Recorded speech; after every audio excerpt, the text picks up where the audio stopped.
The word jihad is mentioned in the Quran about 41 times.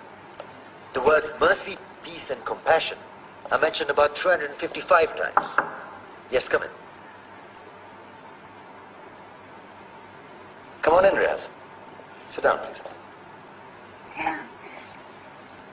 Contrary to popular belief in most Western cultures, Islam is a religion that preaches peace and tolerance. Yes, Patricia. If Islam truly is a religion that preaches peace, then how come the world's most troubled spots, the West Bank, Afghanistan, Pakistan, Iraq, they're all plagued with Islamic terrorism? Well, that depends on your definition of terrorism. Some might argue that the U.S. invasions of countries like Iraq and Afghanistan are also acts of terrorism. No, those were acts of war to get rid of despotic regimes. Or means of getting at a country's oil. Conspiracy theories. Well, Yeah? yes, please. Go ahead, Riaz. Mr. Khan is right. I mean, if we're talking about terrorists, the world's biggest terrorists are the white superpowers. Come on now. No, really, stop and think about it. Explain 9/11. Okay. Do you know how many people died in the Twin Towers strike?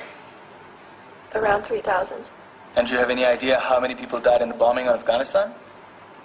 Take a wild guess. More than 15,000 people died. And that's just conservative figures. About 50,000 tons of explosives were dropped on innocent civilians. Men, women, children. Yeah, but that was because of the Taliban. Now that you brought it up, did you know that the Taliban was a creation of the CIA to fight the Russians? Whatever. They were still harboring terrorists.